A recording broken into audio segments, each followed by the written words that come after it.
Я. Вот, первый язык показал.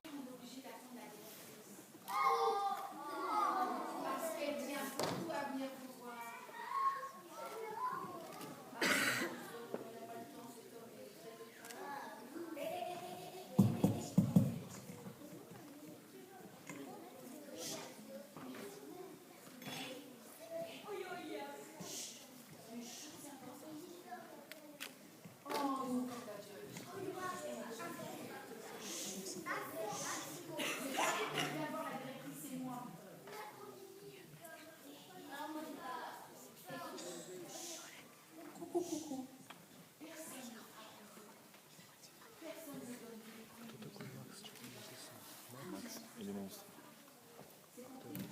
Монстр, была женщина? А, монстр. Монстр.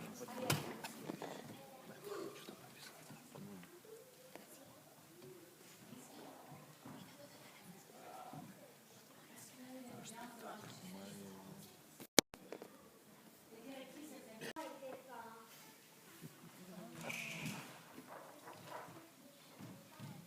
Le vieux pommier est heureux car il est couvert de petites pommes. Ses deux préférés s'appellent Pépin et Trognon. Ce sont deux petites pommes encore vertes qui ne pensent qu'à s'abalancer dans la branche et à se fondre la pêche. Je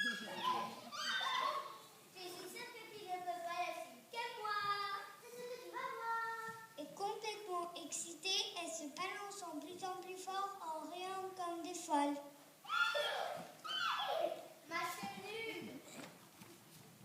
L'air vacarme attire un oiseau qui s'approche bec ouvert pour goûter Pépin. Bâillez pas. Excusez-moi, j'étais juste en train de bâiller. La chaleur me donne envie de dormir. Et salut tout penaud. C'est vrai qu'il fait chaud. Protégeons-nous du soleil, sinon nous allons mourir. Elles mettent leur grand chapeau de pain.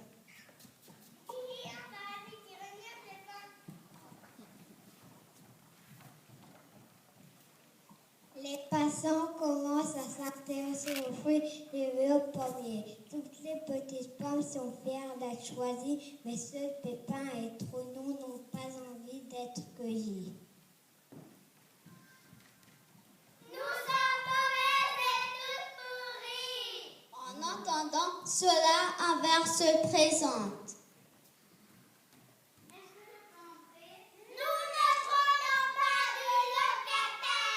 Et le ver déçu s'éloigne tristement.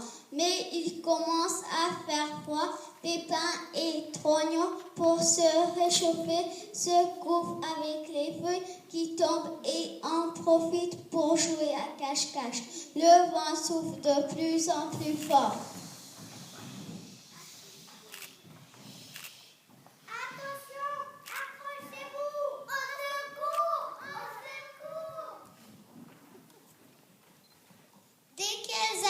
Au sol, elles se mettent à rouler très loin du vieux pommier. Regarde comme je vais vite, je te dépasse.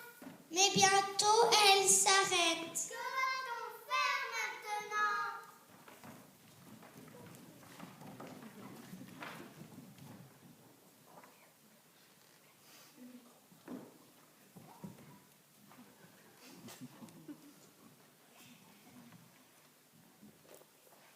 Au même instant, un galopin qui passe par là écrase Pépin sans s'en rendre compte. Trognon recevoir tous les éclaboussures de Pépin.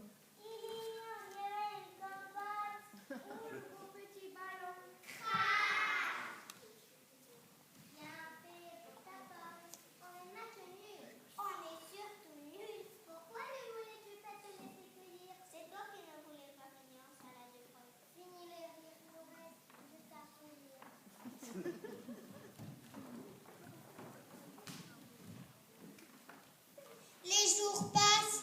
Un matin, Trognon qui se réveille ne reconnaît plus sa copine. Tu as vu ce que tu as sur la tête? Non mais je vois ce que tu as sur la tête. On pousse.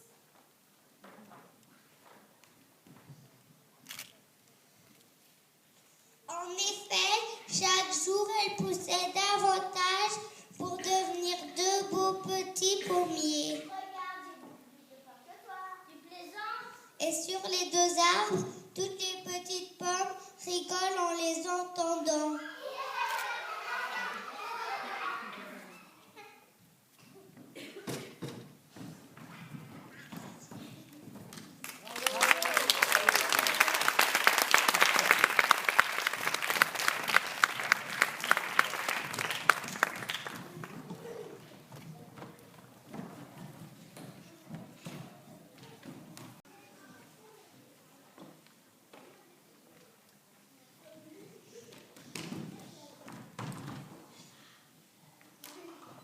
Une fois une chèvre qui avait 7 cabris. Un jour qu'elle devait aller au bois pour chercher de la nourriture, elle les appela et leur dit: Chers enfants, je vais au bois, regarde au loup. S'il entrait, il nous mangerait tous, cuir et poêle. Le loup se déguise souvent les boules recollatées parce qu'il le veut à savoir rauque et à ses pieds noirs. Chère mère, nous ferons bien attention. Vous pouvez partir sans souci. Peu de temps après, quelqu'un frappa à la porte en criant: Ouvrez, cher enfant. C'est votre mère et elle vous rapporte. Mais les cabris avaient reconnu la voix rauque du loup. Nous ne voulons pas ouvrir. Tu n'es pas notre mère. Tu es une voix douce, tandis que laquelle est rauque. Tu es le loup. Alors le loup s'en alla acheter un gros morceau de craie, puis pour s'adoucir la voix, puis au loin frappa à la porte, puis cria: Toc, toc, toc, ouvrez, cher enfant, c'est votre mère, et elle vous rapporte quelque chose. Comme le loup avait posé sa patte noire, le loup courut chez la boulangère et lui dit: Il montre la fenêtre. Je me suis très mal aux pieds, et quand de la fade dessus où je te mange. Quand la boulangère eut enveloppé sa pâte, le loup courut chez la meunière et lui dit: Ouvre-moi la pâte de farine blanche où je te mange. Le loup se rendit alors pour la 3e fois à la porte, frappa et dit: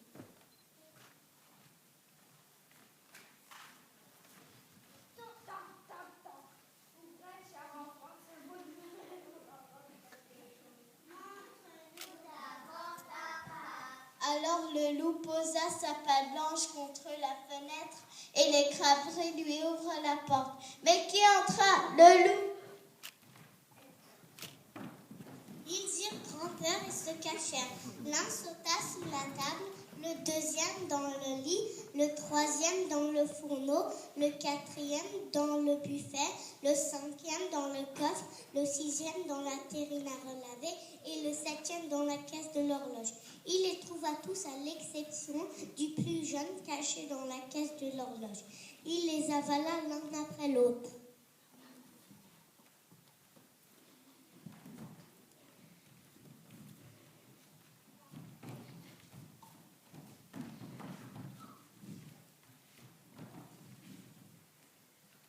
Quand le loup fut rassasié, il alla se coucher dans la prairie sous un arbre et s'endormit.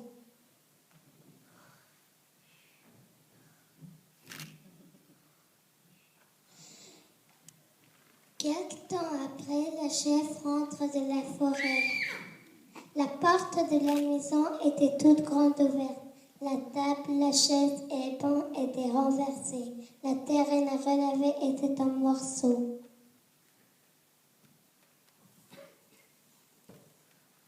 Elle chercha ses enfants, mais elle ne les trouva pas. Elle les appela l'un après l'autre, mais personne ne répondit. Numéro 1, numéro 2, numéro 3, numéro 4, numéro 5, numéro 6, numéro 7. Enfin, quand elle appela le plus jeune, une petite voix s'écria. Chère mère, je suis cachée dans la caisse de l'horloge. Et il lui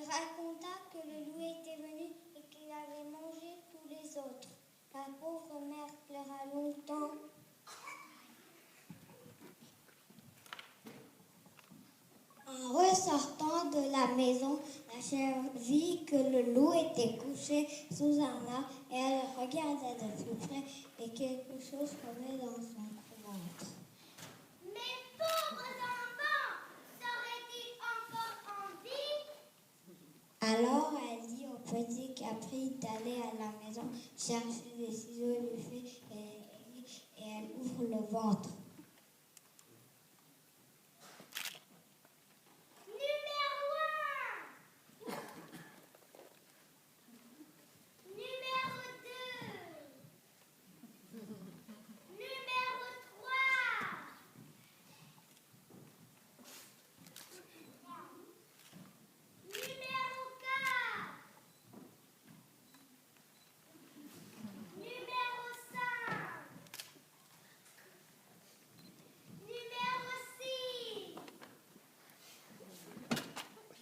Ce fut une grande joie. Ils embrassaient leur chère petite mère et cabriolaient au tous sens.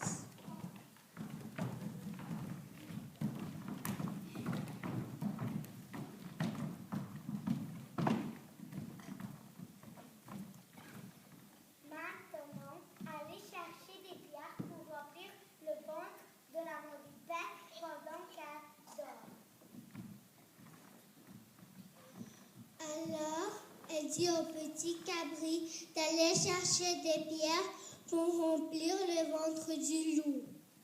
Puis la mère se hâta de le recoudre pendant son sommeil.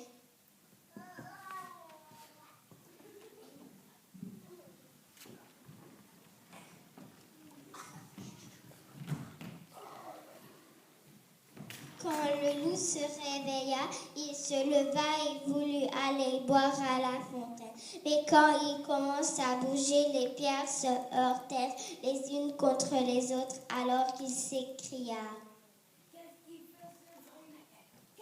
fait ce bruit-là au fond de mon estomac? J'avais avalé des capris et de si plein de cailloux. Arrivé à la fontaine, il se pencha sur l'eau pour boire. Les lourdes pierres l'entraînèrent au fond et il se noya. Quand les 7 capris virent cela, ils accoururent en criant.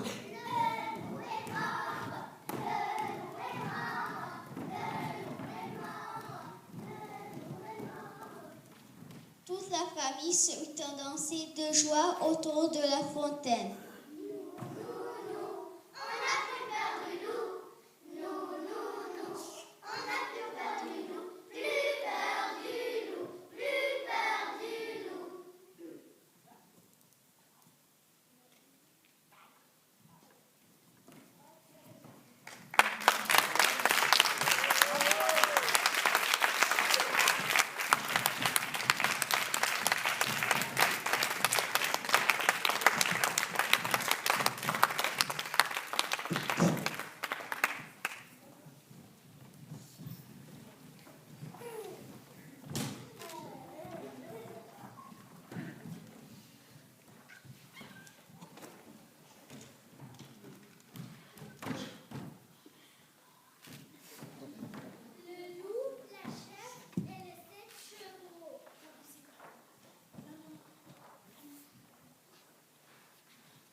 Ce jour-là,